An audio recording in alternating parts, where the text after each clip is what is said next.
সকালবেলা নাস্তা খাওয়া শেষে দেখি এক টলি ভর্তি মিষ্টি আলু নিয়ে চলে আসছে বিক্রি করার জন্য। আর এখান থেকে 10 কেজি মিষ্টি আলু আম্মু নিয়ে নিছে। তেজা তাইবা দুজনে কিন্তু অনেক পছন্দ করে মিষ্টি আলু খেতে। বৃষ্টির এই সময় মিষ্টি আলু খেতে কিন্তু অনেক ভালো লাগে আমার কাছে। আসসালামু আলাইকুম, সবাই কেমন আছো? আশা করি সবাই ভালো আছো। আলহামদুলিল্লাহ আমিও ভালো আছি। এখানে তো আম্মু 10 কেজি মিষ্টি আলু নিয়ে নিছে, তবে এবারে মিষ্টি আলুগুলো তেমন একটা সুবিধার ছিল না।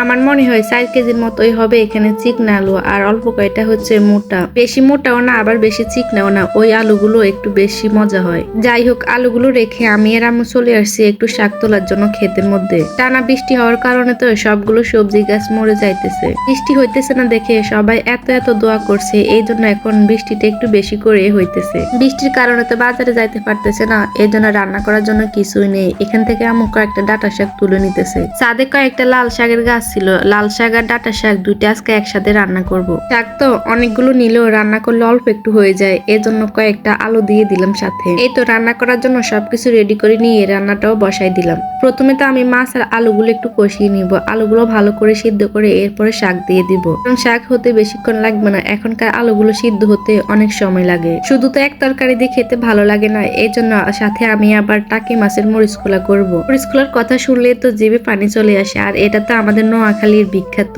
টাকি মাছগুলো প্রথমে আমি একটু তেলের মধ্যে ভেজে নেব। এর জন্য প্রথমে হলুদ মরিচ আর লবণ দিয়ে মাখিয়ে তেলের মধ্যে দিয়ে দিলাম। আগে মশলা মাখিয়ে তেলের মধ্যে মাছগুলো দিলে আর ভাঙে না। এমনিতে যদি তেলের মধ্যে দিয়ে পরে হলুদ মরিচ আর লবণ দিতাম তাহলে মাছগুলো কড়াইয়ের সাথে লেগে একদম ভেঙে যেত। দেখো মাছগুলো কিন্তু খুব সুন্দর করে উল্টানো পাল্টানো যাইতেছে, একটার সাথে একটাও কিন্তু লাগতেছে না আর ভাঙতেছেও না। এই তো আমার মাছগুলো মোটামুটি ভাজা হয়ে আসছে। এবার আমি বেটে রাখা মরিচগুলো দিয়ে দিব।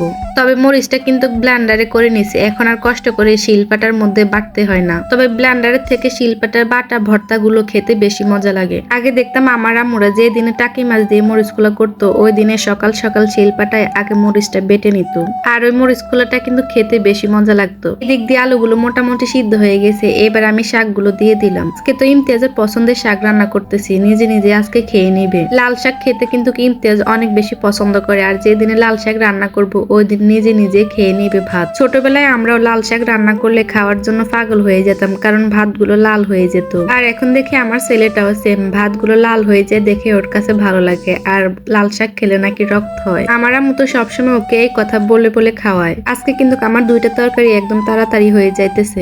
মরিচগুলোর জলগুলো মোটামুটি শুকিয়ে গেছে, আর একটু শুকিয়ে গেলে নামিয়ে নিব। এই তো আমার মরিচগুলোটা একদম কমপ্লিট। এই তো এবার নামিয়ে নিব। সত্যি আজকে রান্না দুইটাই কিন্তু অনেক মজা হয়েছে, আর এরকম টাকি মাছের মরিচগুলো দিয়েতে গরম গরম ভাত খেতে অনেক বেশি মজা লাগে। সকালবেলা যে মিষ্টি আলু নিছে না, ওইগুলোর মধ্যে কয়েকটা আম্মু চিকন চিকন দেখে সিদ্ধ করার জন্য নিয়ে নিছে। এই তো সুন্দর করে ধুয়ে আমি সিদ্ধ করার জন্য বসা দিছি, আর অল্প একটু লবণ দিয়ে দিলাম। আজকে মিষ্টি আলুগুলো সিদ্ধ দেখে না ইমতিয়াজ আর তাইবা দুজনের মধ্যে কেউ একটুও খায় নাই। মিষ্টি আলুগুলো সিদ্ধ দেখে ইমতিয়াজ তো বলে এটা আবার কি, এটা আবার কিভাবে খায়, কারণ আমরা তো সবসময় মিষ্টি আলুগুলো গরম চায়ের মধ্যে ফোড়া দিই, আর ওইটাই খেতে বেশি মজা হয়। এই তো এখানে আমার আলুগুলো সিদ্ধ করা হয়ে গেছে, তাইবা কান্না করতেছে দেখে ওকে একটা সিলে দিতেছি। আজ এই পর্যন্ত, সবাই ভালো থেকো, সুস্থ থেকো। ভিডিওটা ভালো লাগলে অবশ্যই লাইক কমেন্ট শেয়ার দিয়ে পাশে থেকো। আল্লাহ হাফেজ।